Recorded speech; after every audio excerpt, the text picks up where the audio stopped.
Bonjour Laurence. Bonjour Violette. Voilà, je te remercie de nous accueillir chez toi, dans ton domaine du sud de la France, pas loin entre l'Odève et Montpellier, on peut dire, Oui, perché dans ce coin-là. On ne va pas donner l'adresse, mais bon, non, on sait que c'est voilà, ça. c'est ça. Voilà. Alors aujourd'hui, on n'a pas beaucoup de chance, il pleut, donc on fait ça en intérieur. Ouais. Mais donc toi, tu vas être une intervenante nouvelle sur les rencontres de l'inconnu l'année prochaine. Tu vas nous faire une conférence. Oui, tout à fait. Alors une conférence très originale, très novatrice par rapport à notre sujet qui est le féminin et le masculin sacré. Alors Laurence, de quoi vas-tu nous parler dans ta conférence? Alors je vais parler de comment provoquer une rencontre de type sacré entre l'homme et la femme et de se servir pour cela de certains outils, notamment de la réharmonisation du yin et du yang en nous-mêmes à l'aide d'une alimentation appropriée où on va utiliser la notion de yin et de yang pour jongler avec les différents aliments et voilà. Et donc l'idée c'est qu'en s'alimentant d'une certaine façon, on peut changer notre état intérieur et de cette façon-là, plus facilement accueillir et provoquer ce genre de rencontres sacrées. D'accord. Voilà. Donc en fait, c'est une connexion yin-yang dans l'assiette. C'est une connexion et un équilibre yin-yang dans l'assiette, comme on peut provoquer un équilibre yin-yang dans le couple. D'accord. De la même façon. Oui, voilà. donc tu vas nous parler effectivement de nourriture et tu vas nous parler de sexualité aussi, je crois. Aussi, un voilà, peu, oui, parce que c'est relié en fait. Oui, c'est relié, puisque finalement, tout est nourriture. Exactement. Tu vas nous parler des aliments. Oui. Tu vas nous expliquer en quoi un aliment peut être plutôt un aliment yin ou un aliment yang, si j'ai bien compris. Oui, tout à fait. Et l'influence, l'importance que ça a, à la fois en termes comportementaux, je dirais, en termes de conscience et en termes de résultats visibles sur le corps. Oui, tout à fait. Alors effectivement, j'avais un enseignant macrobiotique que j'aimais beaucoup qui s'appelait Michio Kushi et il expliquait effectivement l'importance de s'alimenter correctement par rapport au yin et au yang afin de justement développer au niveau des femmes leur vraie féminité et au niveau des hommes leur vraie masculinité. Et c'est en ce sens que ça rejoint le thème d'aujourd'hui, la sexualité sacrée ou en tout cas le masculin et le féminin sacré. Et aussi parce que certains aliments excessivement yang ou excessivement yin peuvent créer des déséquilibres au sein d'une même personne, mais aussi au niveau du couple. Et à ce moment-là, on aura une relation qui sera de type extrême yin, extrême yang, où effectivement on ne sera plus du tout dans le féminin et le masculin sacré, on sera dans des rapports déviés, de la perversion, de la manipulation, de la soumission, de la domination.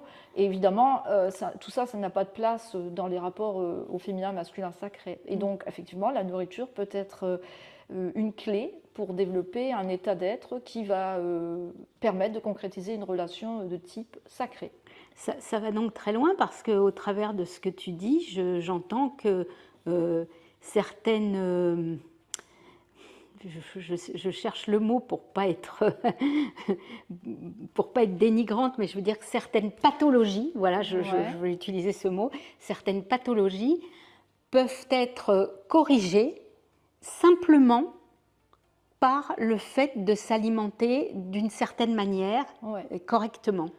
Oui, à condition évidemment que la personne qui désire changer cette pathologie le fasse en pleine conscience. C'est-à-dire d'abord qu'elle soit consciente qu'elle a une pathologie et qu'elle veuille, qu'elle veuille de tout son être corriger. Parce qu'effectivement, la nourriture n'est pas suffisante. On est bien d'accord, c'est un alignement entre la spiritualité, la prise de conscience, la conscience et puis ce qu'on peut faire comme travail sur nous-mêmes avec l'alimentation. Mais c'est un travail qui va évidemment bien au-delà de l'alimentation, on peut s'en douter. Mais effectivement, c'est un outil très précieux. Oui, c'est ce que je Donc quand on parle de pathologie, pathologies, en tout cas des comportements inappropriés, déviés, non naturels et surtout non harmonieux, hein, parce qu'il s'agit d'abord d'établir une rencontre harmonieuse, hein, c'est pour ça. Qui parle de sacré parle d'harmonie forcément. Alors, puisqu'on parle comment on va dire ça, d'équilibre, d'harmonie dans les relations, on peut également parler, alors on va dire que c'est un petit peu la loi d'attraction, c'est-à-dire que combien on est yin va attirer quelqu'un qui sera d'une façon complémentaire yang, et si par contre on est trop yang, on va attirer quelqu'un par exemple qui sera trop yin. Et c'est évident qu'il y a des fois des situations, alors je vais parler d'un exemple concret parce que c'est quelque chose que j'ai vécu personnellement, c'est sans jugement de valeur, c'est simplement une expérience que je raconte par rapport à des dames, des femmes allemandes qui étaient homosexuelles et qui sont venues me voir pour des problèmes de santé. Donc, pour faire bref, avec l'alimentation qu'elles pratiquaient, elles avaient développé une certaine forme de, entre guillemets, masculinité. C'était des femmes avec des cheveux très courts. Bon, je ne vais pas porter un jugement sur les cheveux courts, mais en tout cas, il n'y avait aucun signe de féminité sur elles, ni maquillage, ni bijoux, ni même la façon dont elles s'habillaient, et puis leur comportement en général. Elles étaient en couple. Et pour des raisons de santé, elles ont donc suivi une alimentation avec le yin et le yang, avec la perspective du yin et du yang pour rééquilibrer leur santé. Et un des effets secondaires tout à fait inattendus, c'est qu'au bout d'un moment, elles ont changé leur polarité sexuelle et qu'elles ont arrêté d'être homosexuelles et qu'elles ont rencontré chacune un compagnon et que plus tard elles se sont mariées et que l'une d'entre elles a eu des enfants. Voilà. Mais ce n'était pas du tout le but recherché, mais ça s'est fait tout seul. Ça s'est fait tout seul, voilà. simplement. Donc je dis bien, il faut faire très attention, je ne juge pas, je dis simplement, oui, voilà. Non, mais c'est un constat. Voilà, c'est un constat. En changeant leur alimentation, elles ont changé leur polarité sexuelle, parce qu'il s'agit bien de polarité sexuelle, effectivement.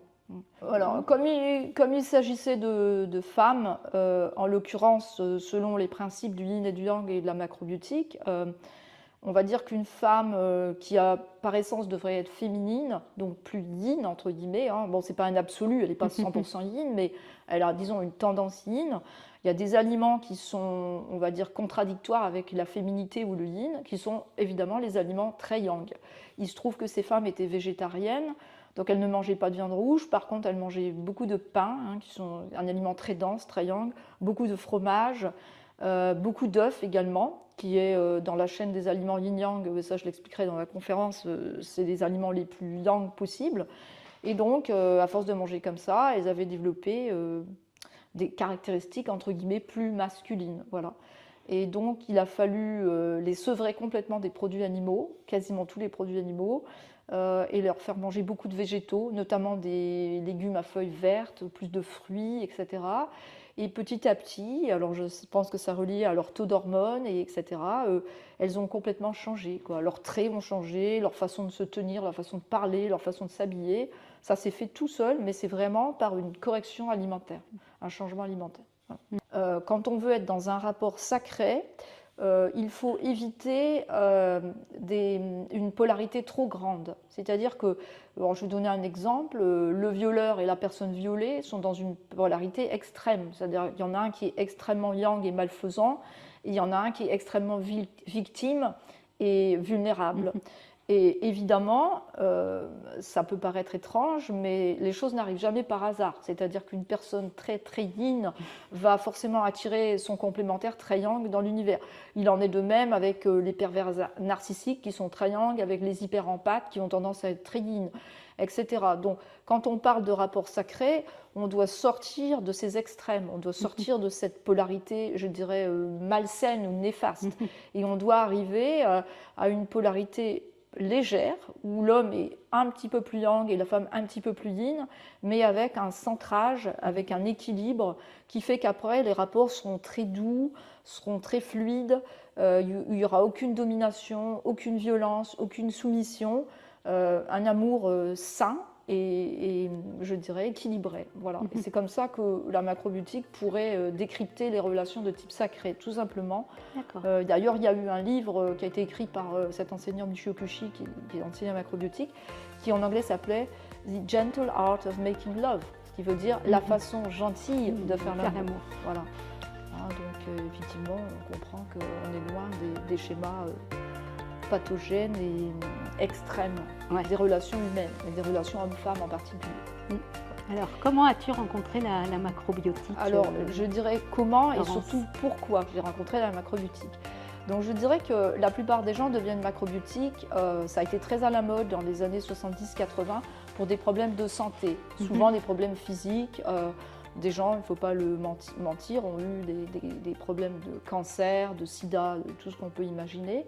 Et souvent, des gens viennent à la macrobiotique pour des raisons de santé. Moi, je suis venue pour des raisons de santé spirituelle, si je puis dire. À 19 ans, j'étais ce qu'on appelle une âme errante. Je n'avais plus de repères. Mon père, qui était alcoolique pendant toute ma jeunesse, s'était suicidé quand j'avais 17 ans. Et j'étais en recherche d'un absolu que je ne retrouvais plus dans la vie quotidienne. Il faut savoir qu'après la mort de mon père, j'ai perdu mes 4 grands-parents en un an. Donc comme j'avais une petite famille, je n'avais pas de frères et sœurs, je me suis retrouvée pour ainsi dire seule, on va dire, pas seule au monde parce que j'avais encore un parent, mais je me sentais très seule. Et je me suis mis à vraiment réfléchir sur le but de la vie, le sens de la vie, les malheurs de la vie, pourquoi on attire telle et telle situation, pourquoi les gens ont des addictions, pourquoi ils n'arrivent pas à les guérir, pourquoi tant de malheurs dans les couples, pourquoi tant de malheurs dans les familles. Et donc, de recherche en recherche, à l'époque, je suis initiée à une religion réincarniste qui s'appelait l'antoinisme. Je suis devenue végétarienne, bio. Et puis, petit à petit, j'ai laissé tomber le sucre. Et puis, un jour, par hasard, toujours dans ma quête, parce que j'étais un peu comme une âme errante, je cherchais quelque chose, je suis entrée par hasard dans un magasin bio. Il y avait des livres sur une étagère. J'en ai pris un, au hasard, qui était un petit livre vert, qui s'appelait « Le Zen macrobiotique » de Georges Sawa. Je me souviens encore, je venais d'avoir 19 ans, je suis allée dans un salon de thé prendre un thé, j'ai dévoré le livre et quand j'ai eu fini le livre, je me suis dit, eh ben voilà, j'ai trouvé ce que je cherchais depuis toute ma vie, je suis macrobiotique à partir d'aujourd'hui et depuis, ça n'a été que ça. Voilà, ça a été pour moi la révélation. Je n'avais jamais trouvé une réponse à toutes mes questions aussi complètes. Aussi limpide. Aussi limpide, voilà. Bon, bah écoute, c'est super, je te remercie pour ça. Parce que j'attends beaucoup de cette conférence parce que je pense que c'est un sujet original qui aura été très peu traité dans le féminin et masculin sacré. Et donc, je pense que ça va être une belle conférence. Ben, je l'espère, moi aussi. Voilà, merci beaucoup. Et ben de rien, Laurence. À bientôt à Cajar.